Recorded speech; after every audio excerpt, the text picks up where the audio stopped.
همیشه بخند و سر و ببر از دلا، دوباره بلند شو امید و ببر از کجا، با پرچم بالا هم سفر ما هر بگیر از رویا، از شب غم تا سحر ما جانمون از فردا، هر پنجشنبه ما پیک شادی.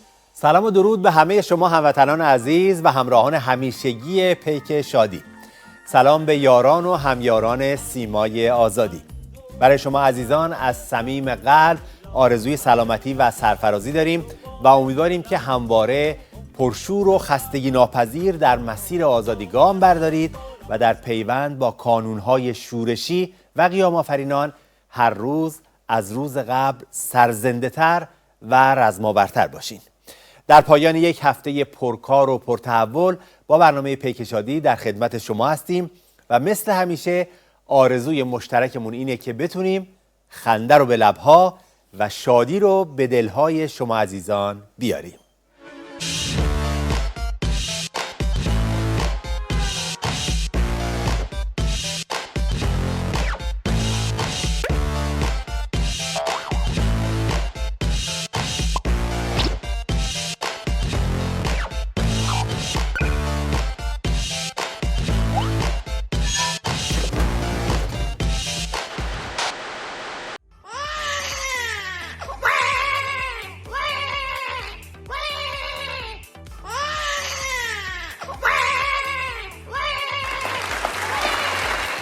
این هفته خبر تو خبر داره براتون از بسیج سگ و سیله های عظما برای حلوا کردن دولت آخوند رئیسی. دولت 13 در مسائل اقتصادی با اینکه واقعا خب مکرر شنیدید، من هم نمیخوام تکرار گذشته بشه، ولی وقتی دولت خزانه را تحویل گرفت در سخت‌ترین شرایط و مشکلترین وضعیت اقتصادی، هم از نظر تورم و هم از نظر خالی بودن خزانه و هم از نظر به هم ریختگی اوضاع، در چنین شرایطی تحویل گرفت. ولی در این 11 ماه هم در مسائل اقتصادی قدم‌های بزرگی رو انجام داده و هم اینکه در ارتباط با دیپلماسی خارجی تحرک بی سابقه داشته. اون چرا که فوق توقع بود در این 11 ماه دولت شما توانسته انجام بده. این هم جواب دندون شکن مردم به این دروغ‌های خامنه‌ای و امام جمعه هاش.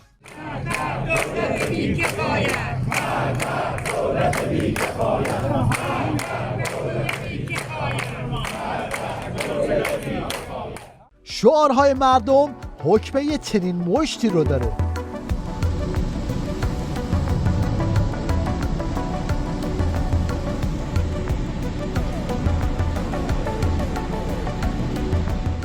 این دولتی که آخوند صدیقی اینطوری دربارش خالی میبست دولت دزداییه که اختلاساشون یکی یکی رو میشه. خب اخیراً آقای وزیر اخباری مبنی بر بازداشت تعدادی از اطرافیان شما منتشر شده. اولا شما تایید میکنید یا خیر؟ اگر تایید میکنید علت چی بوده؟ ببینید و چه برخوردی کردید؟ اولا من یک نفر بیشتر بازداشتی نداشتیم در وزارت راه و شهرسازی. یک نفر، من آمار یک نفر بیشتر ندارم، شما بیشتر دارید من نمیدونم.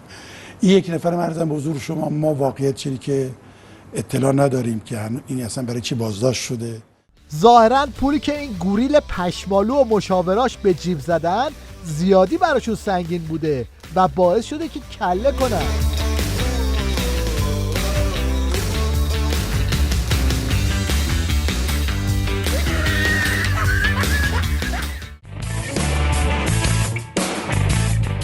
این هم یه تصویر دیگه از دولت آخوند رئیسی از زبون کارشناس حکومتی. وقتی که نظام دولت مدار بشه، متمرکز بشه، پر از رشوه خواری میشه، پر از فساد میشه، پر از زد و بند میشه. حالا حساب کنید یه نظامی که سر تا سرش همه چیش دولتیه، یعنی هیچ قسمت خصوصی نداره، چقدر توش زد و بنده، چقدر توش فساده، چقدر توش رشوه است. بعد اتومات این نظام چه عناصری رو میاره؟ عناصر با لیاقت کمتر، یعنی عدم، برعکس شایسته سالاری در این نظام رو میاد. افرادی که چاپلوسن میان روش رشد میکنن، تو مصادر قرار میگیرن. یه نگاهی هم به مدیران همین دولت توی شهرها بندازیم و ببینیم چطوری بحرانها رو مدیریت میکنن. عملی هستیم ما، عملا پاسخگوییم. کی حل میشه مشکل؟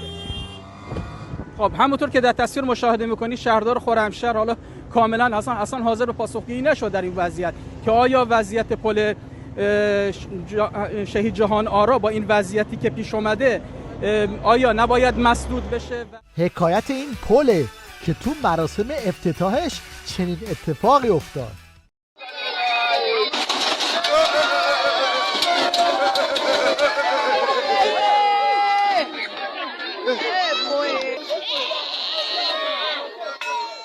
وضعیت آخوندا طوری درد و داغون شده که پاسداراشون مجبورن یه چنین اعترافایی بکنن. امروز قدرت دفاعی که افتخاره، بله همینطوره، ولی اون میاد به چالش میکشه، میگه با من پول ندارم برم برای بچه‌م مثلا پوشک بخرم، شما بیاد بحث موشک رو مطرح میکنی که حالا جوونی یا پدری که مشکل معیشت داره بیا موشک به چه درد من میخوره. با این حساب این چیزایی که اینطوری پوزش رو میدن فقط به درد این میخوره که اونا رو بکوبن تو سرشون. همه چی رو دارم، آب همین، آب دونه خود ببین ننوغا ترکونده.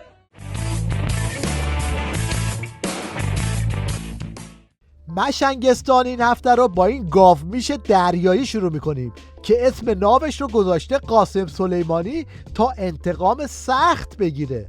قربون عمه جونت بری با این انتقام سخت گرفتنت. چی شد که اسم این ناو رو به نام زیبای حاج قاسم عزیز شهید سلیمانی انتخاب کردید؟ اینا مجبورن که این ناو رو صدا بزنن. اسمش چیه؟ شهید سلیمانی. شهید سلیمانی. اینها در واقع باید اعتراف کنن که شهید سلیمانی، یعنی در مکالمه هایی که خواهند داشت باید قطعاً با نام شهید سلیمانی. ما جوابشون نمیدیم تا اینکه اسم شهید سلیمانی رو بیارن و جواب بدن. شاخ و شونه کشیدنای آخوندا تو این اوضاع و احوال یه چیزی تو این مایه هاست.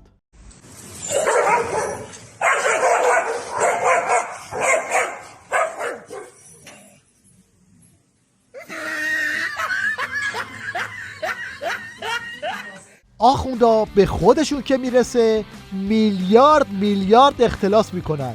به مردم ایران که میرسه براشون درباره احکام فروش مگس روزخونی میکنن. کسی 100 تا مگس بگیره توی شیشه بکنه بگه آقا من این مگس ها رو میفروشم، معاملش حرام نی، معامله باطله. پولی که من بابت فروش مگس از شما میگیرم برم نون بخرم بخورم، تصرف در ملک شما کردم، اون حرامه. اینجا هم تو مدرسه بساط روزخونی رو انداختن که یه هموطن حسابی از خجالتشون در میاد. یاد تو تا صبح محشر زنده باشد جانم، یاد تو تا صبح محشر زنده باشد، نام تو با نام هم پاینده باشد، نام تو با نام هم پاینده باشد. ای دشت قربان در راه جانان. آقا اول صبحی برای چی همسایه‌ها رو اذیت می‌کنی؟ داداش اول صبحی چرا سر صدا می‌کنی؟ فدات بشم، مردم بچه‌ها اومدن درس بخونن یا اومدن زیارت؟ چیه اومدن؟ اول صبحی ها خیلی نشد که آخه اینجا مزاحم مردم داری میشه. ما اینجا همسایه‌ها اینجا هستیم مزاحم داری میشی آقا. یعنی چی این کار؟ بچه‌ها اومدن درس بخونن یا چی اومدن؟ مدرسه‌ای که توش جای درس دادن به بچه‌ها روزخونی راه بندازن، کلاس ریاضیش هم این میشه. خیلیاتون گفتید که این مسئله سخته، این اصلا کاری نداره. شما اینو که از چون 5 از 8 کوچیک‌تره، یعنی از این قرض میگیری میشه 0، 5 هم با این میشه 15. خب اینجا در نتیجه ما منفی میکنیم 15 منهای 8. چی شد؟ ته خط مهندسیش هم میشه این ماشین‌های دانش بنیان. زنده با مشهد و 1000 تا از حرفا بابا دمت گرم خدا میگیری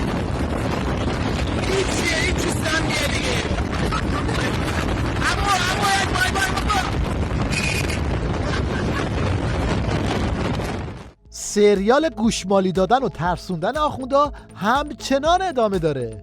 یه بار بالوله آهنی، یه بارم اینطوری.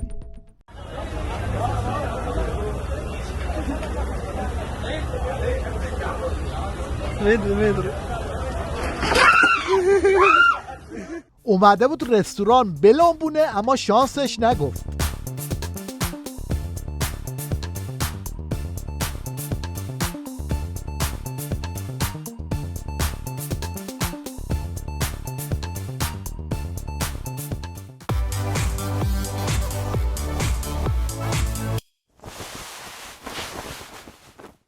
در پایان توجه شما را به شیرینکاری یه هموطن جلب می‌کنیم که یه خاطره رو با زبون روزخونا نقل میکنه.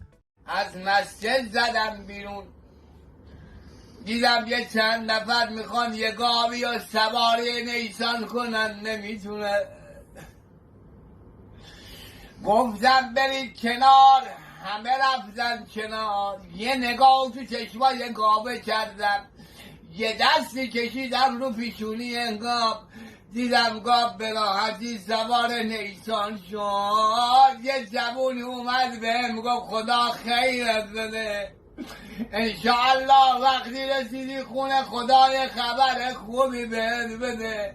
توی راه که داشتم می اومدم گفتم حاج محسن دو رکعت نماز خوندی، ببین خدا چقدر به تو ارادت داره، تو رو دوست داره. اومدم تو خونه دیدم ببینم ننم هی داره میره این بره حیات اون بره حیات، زار گریه میکنه، مثل بارون بهار داشت گریه میکرد. گفتم ننه چه خبر شده؟ گفت ننه دیشب گاومون رو دزدیدن. یه لحظه به خودم اومدم گفتم خاک تو سرت کند، گاو تو رو شناخت تو گاو رو نشناختی.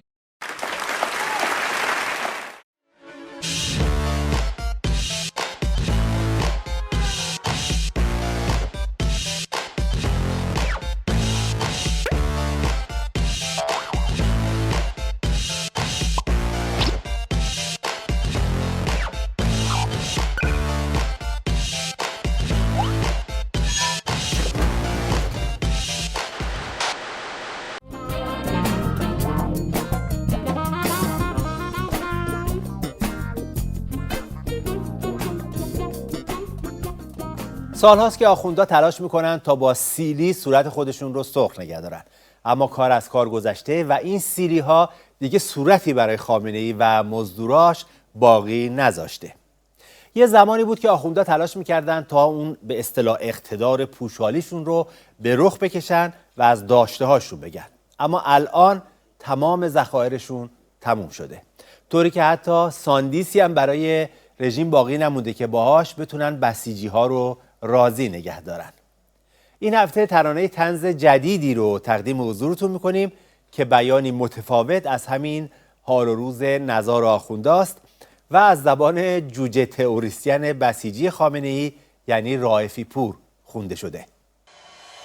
دولا بالا بلا تو بغلا مثل کوالا، شود کرد ما رو سوباسا ازمامی که پایه سور و سار. تا 7 صبح با چند تا پاسدار خل، رئیس جمهور اسکل، بسیجیام همه شرشور. ببین بیچای پاسدارا شده شل، همه گیجن و خل، با صدای شعارا شده هل. این علمودای تو پل، رئیس و وزیر و مدیر کل، همه دزدن و خل. قاطی شده سیمای فاس و نول، اوزی کجا تو زدی زول.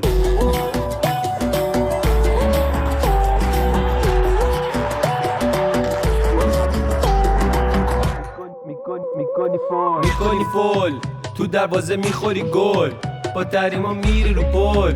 اوزی بیا یه کاری کن، کمر رو به چرخون، دنیا شد رو مازون، قبر ماها کنده شده، تو خاکو بیا بریز رو. ما رو میچلونن، ما رو میپکنن، تو نظام راه نداره پس همه بریم قبرستون. بیچای پاسارا شده شل، همگی جن و خل، با صدای شعارا شده هل. این علمودای تو پل، رئیس و وزیر و مدیر کل، همه دزدن و خل. قاطی شده سیمای فاس و نول، اوزی کجا تو زدی زول.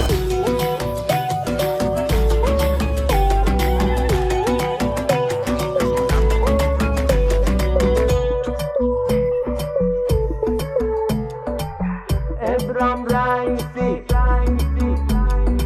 شیش کلاس خوندی فقط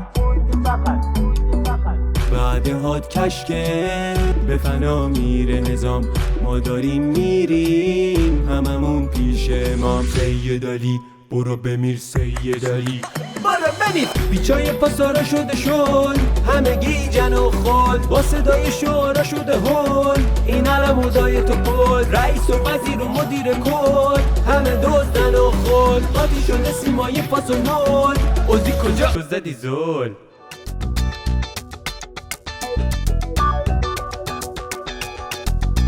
بعد از اوراق شدن عمق استراتژیک نظام در عراق، خامنه‌ای و آخوند رئیسی حسابی به دست و پا افتادن تا با سوء استفاده از اربعین یک کارناوال اساسی را بندازن و ضمن روحیه دادن به بسیجی‌ها در داخل ایران، وضعیت مزدورانشون در عراق رو هم رو به راه بکنن.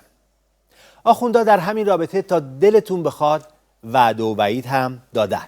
با دستور آقای رئیس جمهور برای اینکه کمک بشه به هزینه‌های زوار اربعین امام حسین علیه السلام، بنا شد که شبکه بانکی کشور برای تسهیلات قرض الحسنه تا سقف 5 میلیون تومان برای سرپرستان خانوارهایی که به صورت خانوادگی اگر سفر میکنند 5 میلیون تومان، اگر هم به صورت انفرادی هست 3 میلیون تومان قرض الحسنه به صورت بدون نیاز به حضور به شبکه بانکی کشور واریز خواهد شد. این وعده وام 5 میلیونی فقط یکیش بود.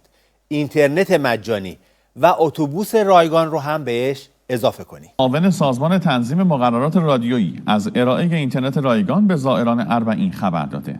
رئیس سازمان راهداری هم از آمادگی 8000 اتوبوس برای جابجایی زائران اربعین حسینی به مرزهای کشور گفته.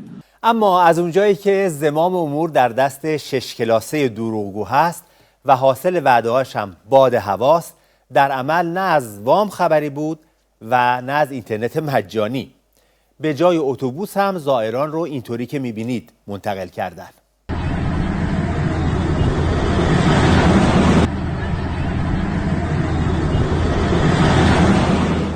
البته اتوبوس هم بود، اما به مقصد شمال. تو جاده رشت هستیم، همه دارن اربعین میرن به سمت شمال، چه به سمت عراق، کربلا. این اتوبوس هایی که میبینید الان پلاکاش نگاه کنید، اینا همه از عراق اومدن دارن میرن شمال. معلوم شد که خامنه‌ای و رئیسی میخواستن با این وعده و وعیدها کلی آدم رو جمع کنن و از اونها به عنوان سیاهی لشکر استفاده کنن و ضرباتی رو که خوردن رو بپوشونن. از طرفی هم روی کمک‌های مزدورانشون در عراق حساب کرده بودن، اما معلوم شد وضع اوضاع خرابتر از این حرف است. و البته باید نفرت مردم عراق از رژیم رو هم به این پارامترها اضافه کرد. 28 کیلومتری مرز مهران نزدیک شیخ الیاس ترافیک ماه ماشین دوتنم جلو ماشینا رو گرفتن، مملکت از تشنگی حلال. اوضاع اسفناک. خلاصه که بادکنک اقتدار عظما اساسی ترکید و کلیپ‌های نارضایتی زوار توی فضای مجازی پخش شد. نه چون برگشت. آره علت برگشت هر چی که تو تلویزیون تبلیغ کردن رئیس چیز مال اتباعات ما چیه پیرمرده، هر چی گفت دروغ و مردم گفت. چه اتفاقی افتاد اونجا؟ نه وسیله نقلیه است، نه چیز رفاهی است. مردم از تشنگی و گشنگی هیچی نبود. هیچی نیست. مردم تو آشغالا خوابیدنه. یعنی واقعا ایرانی اینقدر ذلیل شده که باید برن تو آشغالا عراقی‌ها بخوابن. یه نفر ماشین بود، نه ماشین بود اندازه نبود ولی سوار نمی‌کرد. یه اتوبوس میگفت نفر 1 میلیون تومان تا کربلا، 750 تا نجف. مردم از کجا بیارم بدن؟ این تبلیغاتی که تو تلویزیون ایران داره میکنه کجاست؟ این وعده هایی که دادن کجاست؟ رژیم که دید هوا پسه و بدجوری گند قضیه داره در میاد، مجبور شد مرزها رو ببنده و یه جوری روی این وضعیت ماله بکشه. مرزهای ششگانه به سوی عراق بسته شد. در پی ازدحام و کمبود امکانات در مرزهای عراق، با تصمیم ستاد مرکزی اربعین همه مرزهای ششگانه به سوی عراق تا اطلاع بعدی بسته شد. رئیس ستاد مرکزی اربعین اعلام کرد این تصمیم به منظور جلوگیری از مخاطرات و برای حفظ سلامتی زائران اتخاذ شده است. حالا بسیجی‌ها رو تصور کنین که از یه طرف میبینن مهره‌های حکومتی با هواپیما این طرف اون طرف میرن، از اون طرف وضعیت زوار اینه. طبیعیه که این وضعیت بدجوری بسیجی‌ها رو گیج و ویج میکنه. عظما برای اینکه حال بسیجی‌ها رو جا بیاره سفارش کرد چند تا کلیپ مسخره از هشت و شبی بگیرن که مثلا مزدوران عراقی رژیم هوای زوار رو دارن. نتیجهش این کلیپ مسخره شد. كل الزوار صلواتي مجاني خدمة الشعبي مدينة كربلاء نجاف كربلاء مرات رائدان مستقيم صلواتي نعم منظریه خسروی صلواتی اینجا منظریه عراق، این هم حجم زوار که البته 2 روزه که دیگه از ایران به سمت عراق کمتر میاد. میدونید که برادران هشت شبی کاملا صلواتی با اتوبوس هایی که میبینید اون جلو هست عتبات کاملا صلواتی میبرن. خلاصه که بساط دجالبازی آخوندها حسابی به هم ریخت و معلوم شد هر چی رشته بوده پنبه شده. حالا عظما با خودش میگه حالم بده، حالم بده. بنده اینجا در منبر نماز جمعه حقایق رو باید بیان بکنم. من از سال 1336 یعنی 52 سال قبل جسم ناقصی دارم.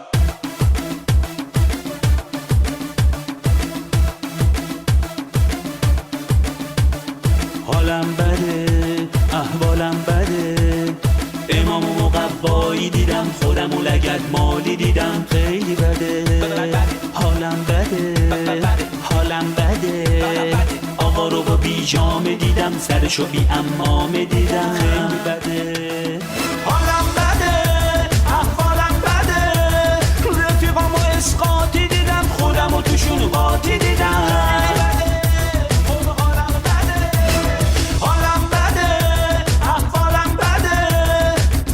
شدم پنیر بی‌مزه و بی‌مایه شدم، خیلی بده، خب حالم بده، حالم بده، یه حالیم خیلی بده، حالم بده.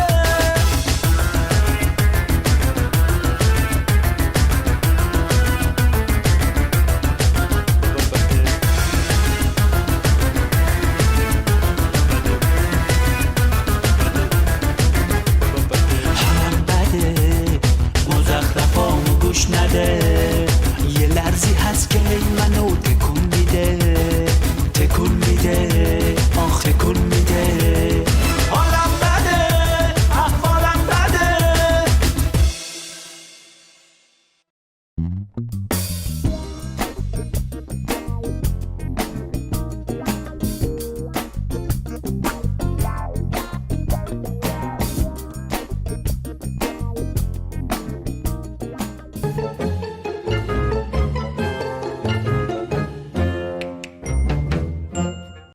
بیا رسیدیم، اینم باقالی آقا رضا. خریدات لیست کردی بدونی چی لازم داریم یا نه؟ آره، لیست وسایلایی که باید بخرم یه دفتر 200 صفحه‌ای میشه، ولی پولم نهایتا اندازه خط اول دفتره. صبر کن، اگه آقا رضا گفت تا بدهی آقا جون را صاف نکنی جس نمیدم چی؟ بیا قلقش دست منه، 2 تا از بدبختیامو بگم آخرش یه چیزی هم دستی بهمون میده. دل صافی داره. ما آمدیم آقا رضا، سلام. به به خسرو خان، ابر بدهکار ناپیدا، چه عجب از این دروا. خوشحال شدیم بالاخره زیارتتون کردیم. زیارت؟ اینایی که میگن خوشحال شدیم زیارتتان کردیم، کاش پول هم بیندازن تو ذریحمان ما هم خوشحال بشیم. معلومه این مدت که پیداتون نبود مسافرت و تفریح تابستونی بود اینا. یعنی وضع پول و بله به راه دیگه. مسافرت؟ تفریح؟ خدا خیره بده. تفریح کجا بوده؟ الان 85 روز از تابستان گذشته تفریح گوسفندا توی ییلاق بیشتر از ما بوده. من هم دورترین سفری که تو کل زندگیم رفتم نورآباد مماسری بود آقا رضا. پول کجا بود که باید سفر بریم قربان تو برم. دیگه اینقدر پیاز داغشو زیاد نکنی. بگو ببینم اومدی بدهی آقا جونو صاف کنی یا نه؟ آقا رضا، همونطور که گناه هیچ پدری را به پای فرزند نمی نویسند، هزینه هاشون رو هم از جیب فرزندان بیرون نمی کشند. بینوایان صفحه 240 پاراگراف 15. آی اسی، اگه نهار میخوای باید تو هم یه تلاشی بکنی ها. راست میگه آقا رضا. گیرم پدر تو بود فاضل، از فضل پدر تو رو چه حاصل؟ این پرت و بلاها چیه میگین شما؟ من نمیفهمم. درست صحبت کنیم بفهمم چی میخواین. فقط امیدوارم پول و بله حسابی داشته باشین، چون چوب خطتون بد جوری پر شده. ما آقا رضا، الان وضع مالی ما در این حده که وقتی میخوایم از حسابمون موجودی بگیریم پیام میاد موجودی حسابتان برای دیدن موجودی کافی نیست. ای خدا چیکار کنیم؟ آقا رضا منم همینطور. دیروز از بانک به من SMS دادن گفتن بیا موجودی حسابو بگیر یکم بخندیم. تو رو خدا من خنده دارم آقا رضا. تو نه، حسابت خنده داره. ای خدا. بس دیگه منظورتون رو فهمیدم. بگین چی میخواین بهتون میدم، به حساب قبلی اضافه میکنم، هر وقت داشتین بیاین حسابتون رو صاف کنین. خوبه؟ خدا از بزرگی کمتون نگونه آقا رضا. خب میخواین 2 مرغ بکشم ببرین؟ مرغ؟ آخه به قیافه من و این نقلیان میخوره که مرغ کیلو 80 تومانی بخوریم؟ خب آخه انسان نیاز به پروتئین و گوشت مرغ داره پسر جان. آقا رضا، این مشکل حل کردیم. از وقتی مرغ گران شده آقا جان تیرکمان درست کرده میره تو حیاط گنجشک و کلاغ شکار بکنه. راست میگه. بجاش 10 تا تخم مرغ به من بده با 100 گرم روغن. تخم مرغ دونه چنده آقا رضا؟ دونه 3000 تومان. 3000 تومان؟ آقا رضا، نصف داری دونه 1500 تومانی باشه؟ مگه هندونه است؟ تخم مرغو که نمیشه نصف کرد پسر جان. یادش بخیر یه زمانی میپرسیدن املت با گوجه یا رب، الان باید بپرسن املت با تخم مرغ یا بدون تخم مرغ. خوش به حال اعصاب و کف. 300 سال خوابیدن تورم احساس نکردن. ما یه شب میخوابیم فردا رئیسی 30% برده روی همه چی. جمعیاً کف میکنیم. به ما میگن اعصاب و کف. دستاورد رئیس جمهور 6 کلاسه نظام دیگه. داره اندازه تمام رئیس جمهورهای قبلی رکورد میشکنه. خدا لعنتش بکنه. وضعیت گرانی توی این مملکت یه جوری شده که میری یه بقالی یا میوه فروشی، وقتی برمیگردی باید زندگی رو دوباره از صفر شروع بکنی. میدونی آقا رضا، ما اون دسته از آدمای تاریخیم که وقتی پیر شدیم آرزو نمی کنیم برگردیم به دوران جوانیمون.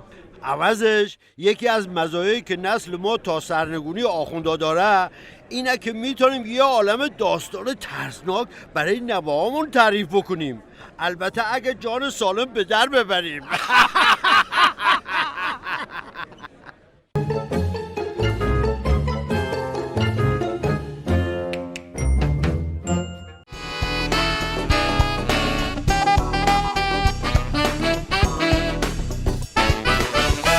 در هفته اخیر یک خبری خیلی در رژیم جار و جنجال به پا کرد. اون هم سفر آقازاده انسیه خزعلی معاون امور زنان و خانواده آخوند رئیسی به کانادا بود که خیلی هول و هوچش جنجال به پا شد و ما هم امروز می‌خوایم یک کنکاشی داشته باشیم بر این فضاحت درون رژیم آخوندی. بابک چرا این موضوع اینقدر جار و جنجال شد و به اصطلاح بولد شد؟ بله. ببین این موضوع خب فی نفسه که مسافرت به کانادا یا هر کشور دیگه عجیب نیست، اما چرا این موضوع به قول شما بولد شد؟ یه ویژگی هایی داشت.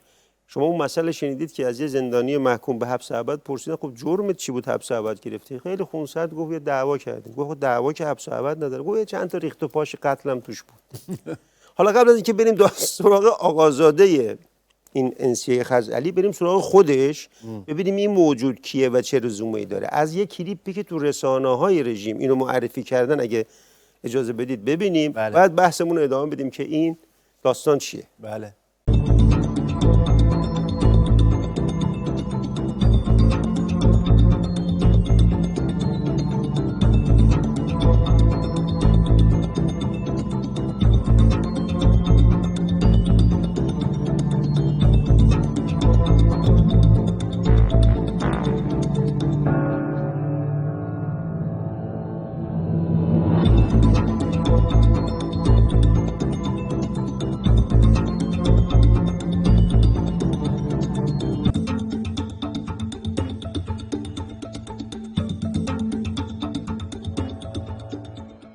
باور کن امید خیلی از این قسمت ها این کلیپ رو حذف کردم، من آوردم دادم برای پخش، چون واقعا اگه میخواستیم تمام اندیشه های این موجود، البته اندیشه که نمیشه گفت، تمام خزعبلات و تعفنی که تو ذهن این بود رو نمایش بدیم، واقعا توهین به شعور مخاطب بود. برای اونچه که ما دیدیم بابک در واقع این آقازاده‌ش رو به اصطلاح آقازاده‌ش رو باید میفرستاد حوزه به جای کانادا. معلومه چرا فرستاده کانادا. بله البته این خودش هم آقازاده است دیگه، این خودش آقازاده بوده، بعد به آدم بی سواد شده رئیس دانشگاه. بله. اما اینکه گفتی بفرسته حوزه، جای بدی نفرستاده. الان کانادا به لحاظ غلظت وجود پاسدار و از این مدیرا و نمیدونم لومپنا و اینا به لحاظ غلظت دست کمی از حوزه ها نداره. یادت اوایل انقلاب میگفتن دانشگاه حوزه پیوندتان مبارک، که اون پیوند هیچگاه برگزار نشد. الان ولی حوزه و کانادا خوب با هم پیوند برقرار کردن. و من شنیدم یه دونه توی خود رژیم یکی از این آدما به خود رئیسی جلاد مطلق انداخته بود که این دفعه سفر استانین یه دونه برو تورنتو، چون اونجا آدم ولایی زیاده، برو از نزدیک میدانی جهادی پاشش دیدی میزنه بالا میره، برو اونا مشکلات اونا رو هم حل کن. اما چرا گفتم این داستان ویژه شد؟ چون از این دزدی گرگی‌ها که تو رژیم هست، آقازاده ها میرن میان دزدی میکنن. این یه بزبیاری آوردن سیه خزعلی، چون یه آدمی هست به نام مهدی عرفاتی، رئیس شورای به اصطلاح هماهنگی دفتر رئیسیه. این اومد در راستای سفیدسازی رئیسی جلاد، چون میدونی دو تا ستاد دارن اینا، یکی ستاد دستاوردسازی برای رئیسی، یکی ستاد سفیدسازی رئیسی که کل رژیم جمع شده که این گرگ رو به صورت یک بره نشون بده. یه توییت کرد روز 16 شهریور که بله یه معاون وزیر گفته بچه‌م میخواد بره خارج، رئیسی گفته که اگر پسر رفت پدر هم برود، که این جمله بلا شد. حالا اون یکی باندا تو جنگ قدرت چسبیدن یخه رئیسی رو، خب پسر رفت پدر برود، خب اینجا هم پسر رفت مادر برود. رئیسی مفلوک هم مونده، این جمله که قرار بود به اصطلاح قاطق نونش بشه و بریز جیبش رو سفیدش کنه، هیچی شده قاتل جونش و به خودش و مشاورش هر چی دهنش در میاد میگه. خب حالا بابا این قانونی که در واقع نمیشه تو رژیم اجرا کرد، چون اگه اینجور باشه همه آدمای رژیم باید برن کانادا. ببین آدم‌های رژیم که یه جا بیشتر ندارن برن، اونم جهنمی که اون اصلا نه ویزا میخواد نه پول، مردم با تیپا میفرستنشون. اما دومین کاری که تو این داستان شد، خیلی به قول شما حاشیه ساخت و برجسته کرد، این بود که انسیه خزعلی اومد یه توییت کرد، یه رشته توییت که از این کارش دفاع کنه. طبق معمول با وقاحت رژیمی ها گفتش که تو این توییت گفتش که اولا که پسرم رفته دنبال چیزای دانش بنیان و اصلا در جهت منافع ملت رفته. یه رشته توییتی بود که باند مقابلم پای خامنه‌ای رو کشید وسط، که باند مقابلم دید بابا خامنه‌ای، یعنی انسیه خزعلی دید هیچ جای نداره، رفت پای خامنه‌ای اول دزد و غارتگر رژیم، یعنی تمام تبعکاری رژیم بخاطر سرش میرسه به خامنه‌ای، پای اون کشید وسط، گفت اصلا پسر من رفته بود که این دانش بنیان رو که خامنه‌ای اول سال گفت محقق کنه. اون یکی باندم دید که خیلی ناجوره که بابا خامنه‌ای سطحش این کارا نشین، یه قلم 3 میلیارد دلار فولاد مبارکی کشیده بالا، بعد تون شمش طلا تون جابجا میکنه کل اقتصاد مملکت، بعد این چیزا که به خامنه‌ای نمیاد سر یه آقازاده شروع کردن دعوا که سطحش پایینه، سطحش پایینه. بابا خامنه‌ای بالاخره 30 سال حکومت کرده، دستاوردش همین دزدی‌ها بوده دیگه، مثلا کجوم جبهه خامنه‌ای رشد کرده. گفتش که اون یکی بان آقا چرا از آقا استفاده ابزاری میکنی؟ چرا اسم سال آقا رو به گند میکشی؟ شما وقتی گیر میافتید یاد آقا میافتید. الان آقا دراز به دراز تو بیت افتاده، حتی وقت نداره خبرگانه به دانشجوی خبرگانه ببینه. یکی نمیاد زیر دست این مفلوک رو بگیره، همتون میرید دو خم این مفلوک رو میگیرید میکوبید زمین. از اینجا بیشتر این داستان گر گرفت.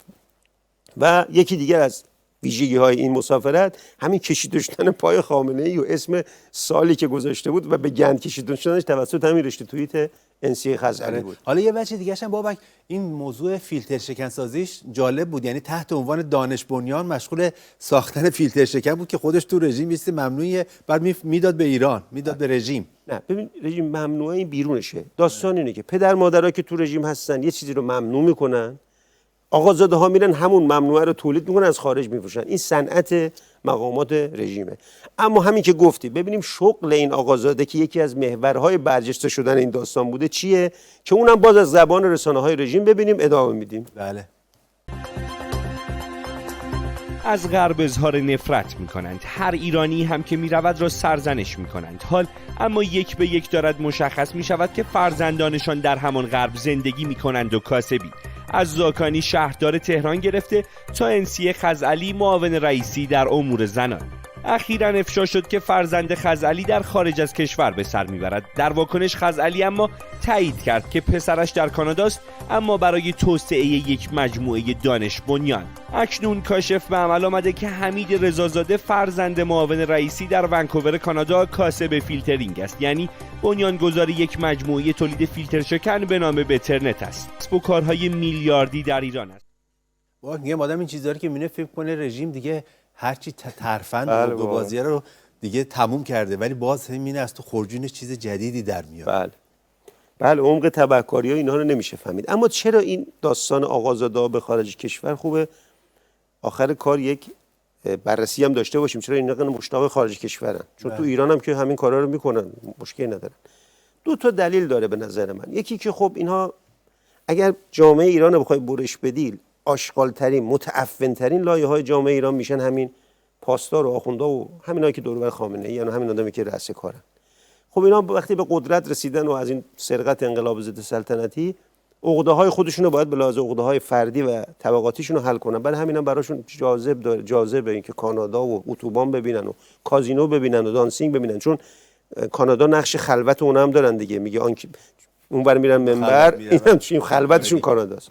یکی دیگهش که علت اصلی تره اینه، چون میدونن فردای وجود نداره براشون، دارن به وسیله بچه‌هاشون که اسمش عامشون هم شده آقازاده، دارن برای خودشون جاپا درست میکنن. اما بهشون بگم که تلاش مذبوحانه نکنید.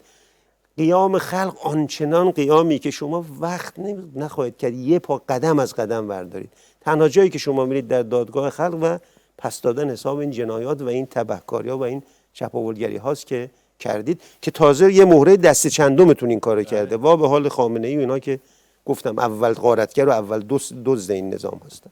امیدوارم تونسته باشیم این مسئله در حدی که دیدیم باز کنیم، به قول شما کنکاش کنیم. بله خیلی ممنون. متشکرم از تو بابک از اینکه در برنامه امروزمون شرکت کردی و برنامه کرایه کردی. دوستان عزیز، برنامه پیک شادی رو همراه با شما ادامه میدیم.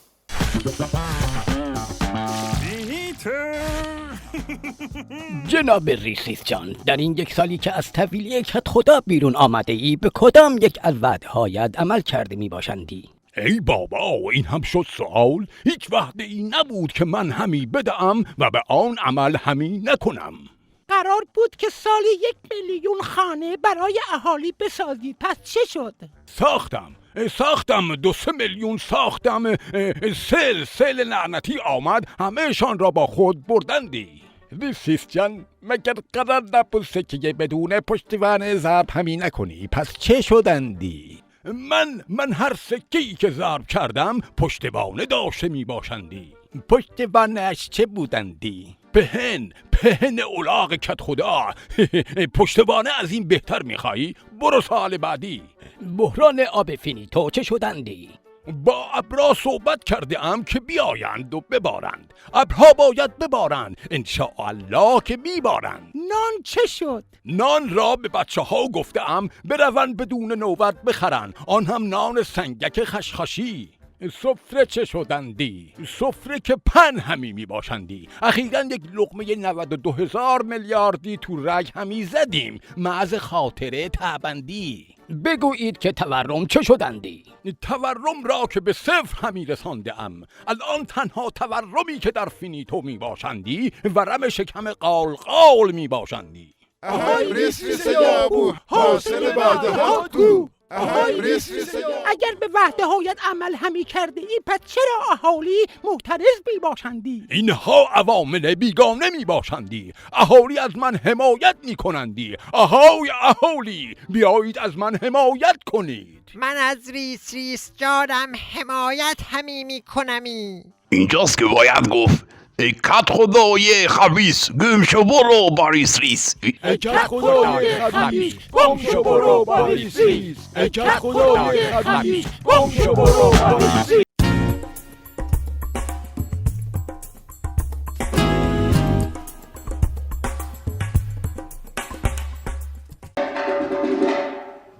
قصه ولایت عهدی و عظمای پا در هوا.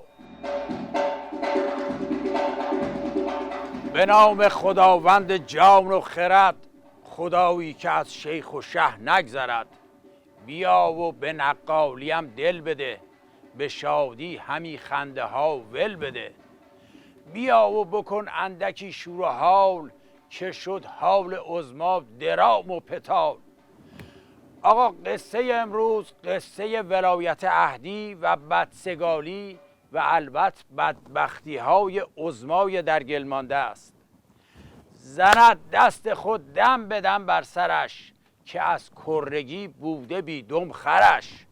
همه مهره هایش ز سبز و بنفش، همی پاره گشتند چون بند کفش. ولایت چه سودی ز جلاد برد، تو گویی که از اشکمش باد برد. آقا باد نگو بلا بگو، بلایی که عبا و عمامه شیخان و ردای شاهان رو با خودش برد. جونم برات بگه که از یمین و یسار بدبختی های عظما قطارکش شدن. با یه دستش مجتبی رو پیش میده، با اون یکی دست با لنگش نوه امام گور به گور رو پس میزنه. وسط این خرطو الاغی مهد اولیام اصحاب زنان و هن کنان از راه میرسه که ننه جون، حالا که ولایت عهد بازار و ولی عهد بازار را انداختید، پس دست این نوه شابابای منفورم یه جایی بند کنید. خلاصه عظما مونده و هزار بدبختی و آتیش خاموش منقل ولایت. بیاورد آن گوزمانش به یاد، عجب ضربه‌ای زد به او بی سواد. نشد درد او با رضاخان دوا، و نه حاجتش با رئیسی روا. حسن نوه آن امام دبنگ، شده شاخ از بحر عظمای لنگ. چه خاکی کند بر سرش بینوا، چو خر مانده در گل دو پا در هوا. کنون کرده او مجتبی را به بوق، که سازد از او آیت الله دوق. ولی مجتبی بچه لوسی است، و استاد او هم سعید توسی است. کجا کی تواند رهاند نظام، از این وضع دیریم دارام دیم دارام. آقا اینجا رو داشته باشید از بیت لرزان عظمای در حال ارتحال.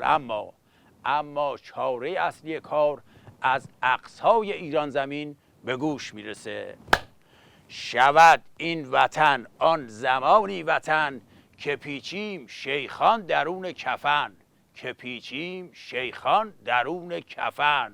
ایول به امید آن روز عزت زیاد.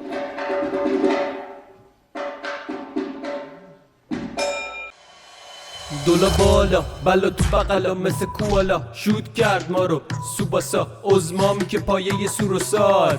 تا 7 صبح با چند تا پاسدار خل، رئیس جمهور اسکل، بسیجیام همه شور. بیا ببین بیچای پاسدارا شده شل، همه گیجن و خل، با صدای شعارا شده هل. این علمودای تو پل، رئیس و وزیر و مدیر کل، همه دزدن و خل. قاطی شده سیمای فاس و نول، اوزی کجا تو زدی زول.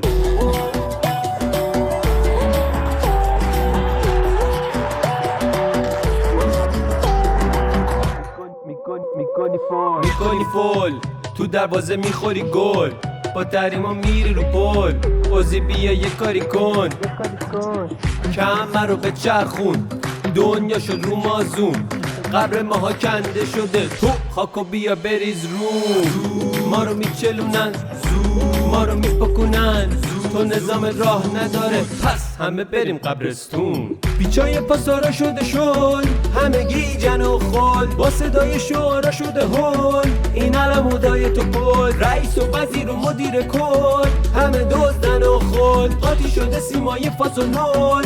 اوزی کجا تو زدی زول.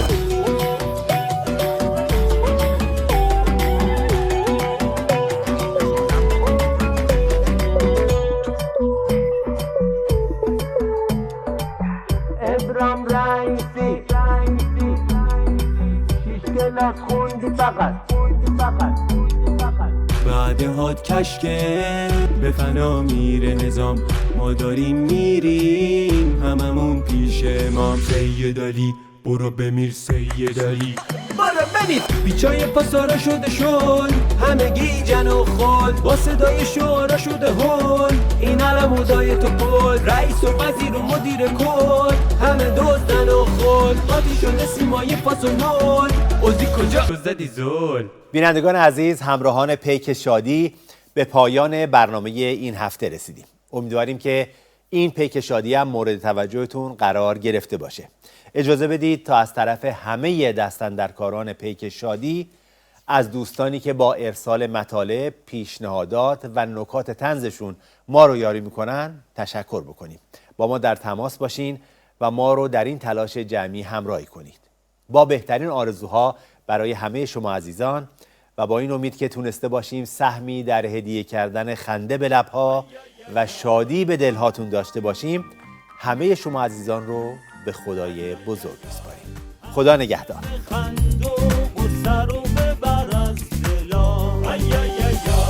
دوباره بلند شو، امیدو ببر از کجا، با پرچم بالا هم سفر ما، هر بگیر از رویا، از شب غم تا سحر ما، جانمون از فردا.